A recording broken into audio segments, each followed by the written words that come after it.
Thank you very much. It's a real honor to have the highly respected, the great Prime Minister of the Kingdom of Norway with us today, who, as you know, has been doing a fantastic job and truly respected throughout the world as a leader. And thank you very much for being here. We appreciate it.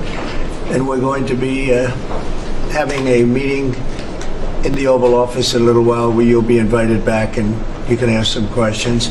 It's also a pleasure to have my friend who did such a good job at NATO, my great friend, right?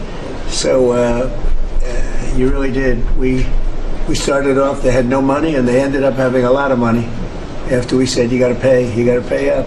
But you did a fantastic job, and thank you very much. And I'm glad you're here.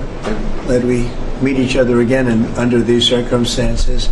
So we'll be meeting in a little while at the Oval Office, and if you have maybe one or two questions, we'll do it now.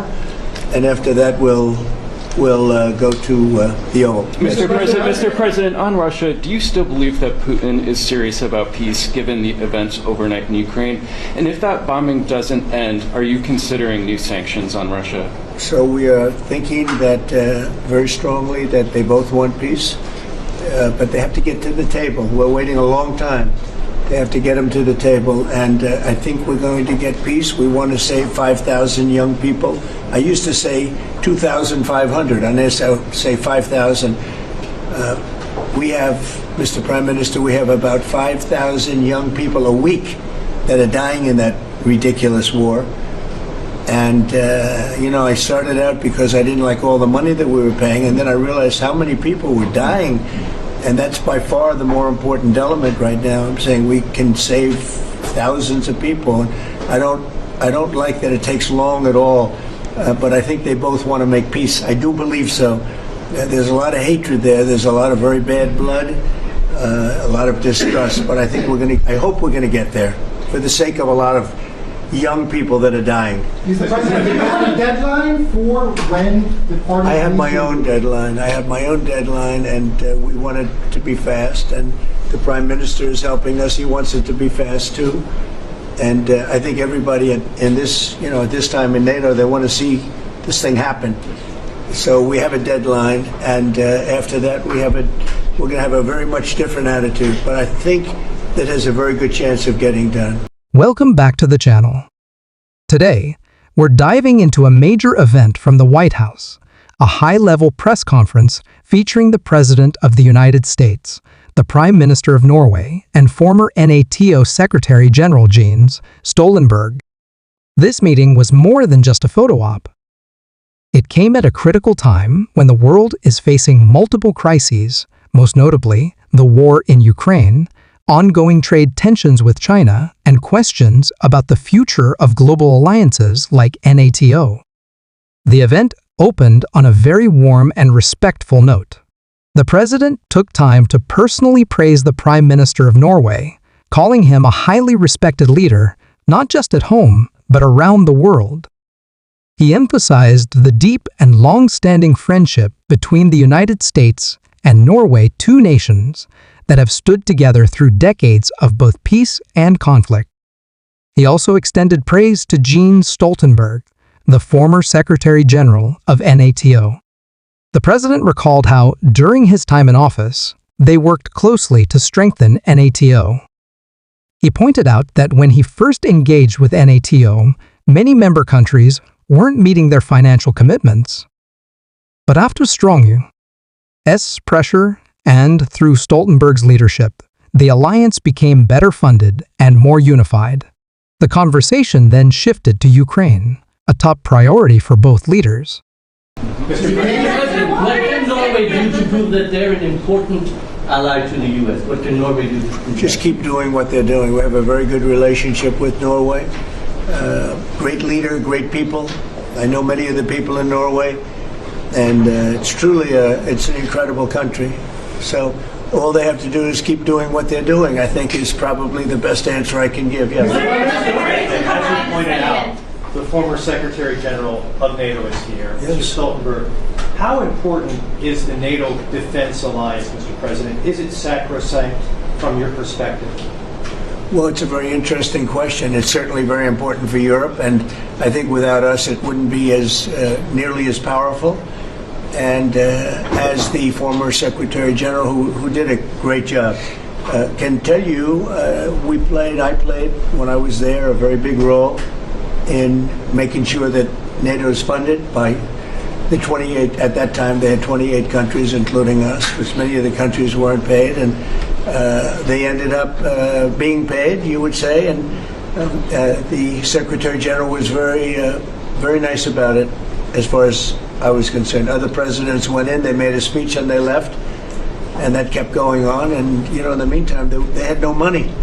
And the United States was paying far more than its fair share. You could say that they were paying, I actually said sometimes it looked like 100%, and it was unfair. And the two of us worked very well together, and we took care of the situation. There are some, Mr. President. Yeah, please, go ahead. As the Norwegian statistics are showing that the U.S. actually has a trade surplus with Norway.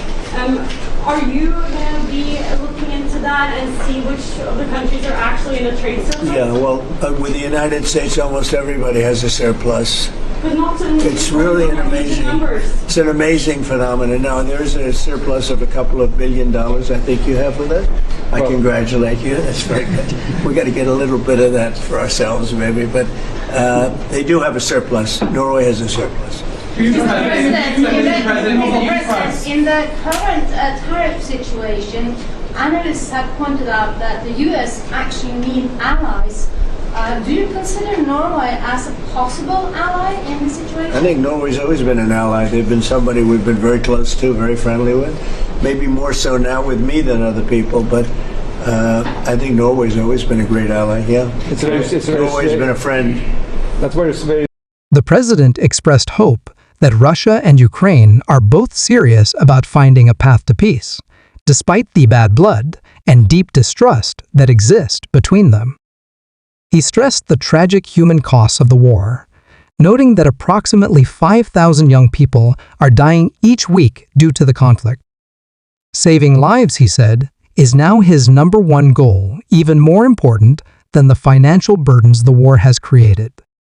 He made it clear he wants peace talks to happen fast, and mentioned that he has his own internal deadline for seeing progress, though he didn't share specific dates publicly. Reporters then shifted gears and asked about the U.S.-Norway trade relationship. Interestingly, even though Norway has a trade surplus with the U.S., meaning they sell more to America than they buy the president, wasn't critical. In fact, he congratulated Norway, calling them smart traders and skilled business people. He hinted that while he would love for the U.S. to narrow that gap a little, the two nations would work it out fairly and amicably. When asked about the importance of NATO, the president didn't hold back. He reminded everyone that without strong U.S.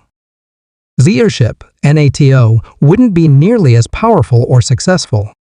He pointed out that previous administrations had tried to get allies to pay more into NATO, but real change only happened after persistent, direct pressure during his term. The underlying message? The United States remains the backbone of NATO strength. The press also asked a provocative question. Should the president be nominated for a Nobel Peace Prize for his efforts toward ending the Ukraine conflict? The Prime Minister of Norway handled it diplomatically. He praised the president for taking critical steps toward peace, noting that a ceasefire and eventual negotiations are crucial. However, he reminded everyone that the Nobel Prize is decided by an independent committee, and it wouldn't be appropriate for him to speculate. As the event wrapped up, the focus briefly turned to China. A reporter asked about ongoing trade negotiations, given that some news outlets were calling reports of talks fake news. The president pushed back, firmly stating that meetings with China were happening, including one that very morning, although he was vague about exactly who was involved. The conference ended on a lighter, almost personal note. The president expressed his genuine affection for Norway, calling it a beautiful country with beautiful people and even joked about wanting to go skiing there. In the end, this press conference was about far more than polite speeches. It showed the world that strong alliances still matter, that peace efforts in Ukraine are urgent and ongoing, and that global cooperation is critical, even in complex areas like trade and defense.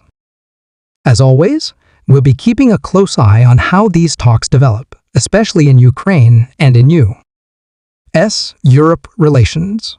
Thanks for watching. If you enjoyed this breakdown, don't forget to like, subscribe, and turn on notifications so you never miss a World Affairs update. See you next time. A strange question actually, because the US is our lead ally and we build on a relationship which we will talk about now, Mr. President, but it's of high relevance and I'm very happy that we have Secretary of State and Secretary of Defense. Right. So this is a very strong tie. But it was a question about ally in the tariff situation specifically. Tariff situation? Yes. Oh, well, that's we're talking about a little bit different subject then. We're talking about a different type of ally. No, in this case, he would be very much inclined to be an ally of Norway because he wants to make the best business deal possible. And Norway and the Norwegians are great business people. They're great traders. They're great, very smart nation, very well-managed nation. Has been for a long time, and in particular now with this leadership. But we'll be talking about trade and other things, and I think we're going to come to a conclusion very quickly. Mr. Prime Minister, I was wondering whether you think that Donald Trump, for his effort in Ukraine and otherwise, deserves to be nominated for the Nobel Peace Prize. Well, I salute President Trump for having been taking very important initiatives to get this conflict towards an end, which both parties deserve. We need to have a ceasefire, save lives, move towards something which is more secure for Europe, for the people concerned. And on that we work together. And I look forward to go into some details because we are at a critical moment.